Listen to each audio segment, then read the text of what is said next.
Ada orang sudah masuk surga karena tidak pernah dosa sama sekali. Ini cerita-cerita yang melegenda di dunia tasawuf. Tanya Allah, kenapa kamu masuk surga? Karena saya taat terus ya Allah, nggak pernah maksiat sama engkau. Berapa lama kamu hidup di dunia? 80 tahun. Ya sudah, karena taat kamu 80 tahun, ya surga kamu 80 tahun. Ya komplain, ya Allah katanya surga selamanya. Kenapa ini hanya 80 tahun? Yang selamanya itu rahmat saya. Kalau amal kamu kan terbatas 80 tahun, maka balasannya hanya 80 tahun. Nah semenjak itu beliau sadar, oh ya ya Allah, masuk surga itu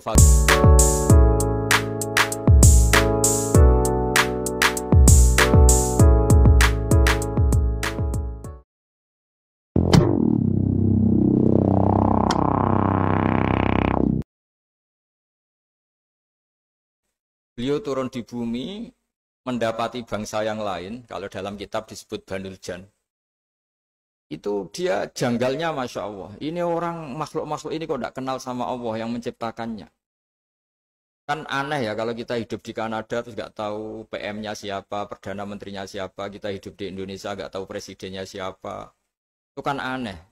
Kita hidup di kampung nggak ngerti lurahnya siapa aja aneh. Ini hidup di buminya Allah kok nggak tahu Allah itu siapa. Nggak pernah menyebut Allah. Padahal harusnya yang paling dikenal pertama itu ya zat yang menciptakan kita, menciptakan langit bumi dan sebagainya. Sehingga beliau itu gerutu itu komplain. Ya Allah ini enggak fair dunia ini, engkau yang menciptakan, engkau yang memberi rezeki, kemudian mereka enggak kenal engkau. Ini kata Nabi Adam alaihissalam. Barokahnya komplain itu, jadi komplain itu yang diridhoi Allah juga banyak. Akhirnya Allah meridhoi Nabi Adam, dosa-dosanya, salahnya itu diampuni.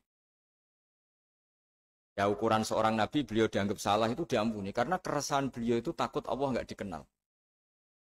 Nah, masjid yang di Kanada di Montreal juga ketakutan kita ini jangan sampai orang Islam tidak punya tempat ibadah. Meskipun setelah punya tempat ibadah, ketakutan kita jangan-jangan ibadahnya tidak sesuai sunnah Rasul. Setelah sesuai sunnah Rasul kita takut lagi, jangan-jangan memaksa sesuai tapi karena ingin benar. Dan setelah ingin benar, takutnya secara tasawuf ngimani kebenaran itu. Bukan ngimani rahmatnya Allah, tapi ngimani kebenaran itu. Akhirnya jadi ujub. Ujub itu bangga amal diterima karena kebaikannya, bukan karena fadlnya Allah, karena anugerah. Nah ketakutan-ketakutan ini khas orang soleh. Orang soleh itu kalau nggak sholat takut. Setelah sholat takut nggak sesuai syarat rukun. Setelah sesuai semua takut iktimat alal amal. Membanggakan kebenaran, tapi bukan membanggakan luasnya rahmatnya Allah Ta'ala. Sehingga di luar ilmu fikih ada ilmu namanya ilmu tasawuf, ilmu yang mengelola hati. Jadi ibarat orang itu kalau yang paling masyhur dalam cerita-cerita orang sufi, ada orang sudah masuk surga karena tidak pernah dosa sama sekali. Ini cerita-cerita yang melegenda di dunia tasawuf. Tanya Allah, kenapa kamu masuk surga? Karena saya taat terus ya Allah, nggak pernah maksiat sama engkau. Berapa lama kamu hidup di dunia? 80 tahun.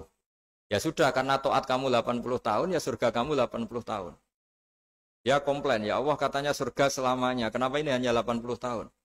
Yang selamanya itu rahmat saya. Kalau amal kamu kan terbatas 80 tahun, maka balasannya hanya 80 tahun. Nah semenjak itu beliau sadar, oh ya ya Allah, masuk surga itu fadlmu, anugerahmu. Amal saya tidak ada bandingannya dengan surgamu. Nah ini jadi sehingga keyakinan ahli sunnah wal jamaah diantara ciri khasnya adalah masuk surga itu karena fadlnya Allah, karena anugerahnya Allah. Maksudnya itu, oke, kita amal, tapi amal kita tetap terbatas. Tidak memberi kontribusi pada kerajaan Allah, pada kedikjayaan Allah sebagai Tuhan. Yang tidak terbatas adalah fadlnya Allah Subhanahu wa Ta'ala. Nah, keresahan-keresahan ini kemudian yang diwariskan oleh para nabi ke ulama-ulama. Keresahannya ulama itu mirip-mirip keresahan nabi. Nabi dulu itu sampai dakwah, sampai sosialisasi kebenaran itu takut Allah itu la yuzkaru fi mulki. Allah tidak disebut, tidak menjadi aktor. Kan tidak fair kita misalnya nempat di negara orang terus nggak tahu duta besarnya siapa, terus kalau ngurus paspor di mana, ngurus visa di mana. Ini sama, kita hambanya Allah tapi nggak pernah ngurus status kehambaannya. Harusnya kita ngurus status kehambaan kita dengan sholat, berarti kehambaan kita hidup. Dan baca tasbih berarti kehambaan kita hidup. Makanya dalam sebuah ayat disebutkan masuk surga itu gampang. Yang susah itu kamu masuk status kehambaan itu. Makanya disebut ya aja Tuhan nafsul mutmainnah irji'i ila rabbiki radiyatan mardiyah. Pertama apa? Fadkhuli fi ibadi. Kamu harus masuk status sebagai hambaku dulu. Baru wadkhuli jannati, baru kamu baru masuk surga.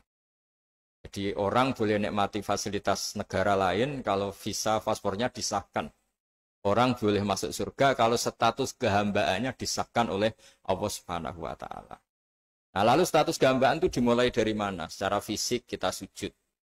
Anggota tubuh yang begitu terhormat namanya kepala kita tundukkan kepada Allah taala. Hati kita, akal kita yang ingin menguasai dunia misalnya, ambisi itu kita kalahkan untuk hanya tunduk kepada aturan-aturan Allah Subhanahu wa taala. Kekhawatiran kita akan menghadapi alam akhirat, nah ini yang penting. Nanti setelah kita mati kayak apa, jadi debu, jadi tanah, lalu bangkit kita gimana? Sebagaimana mukadimah saya, ingatlah an-nas'atil ula. Ingatlah penciptaan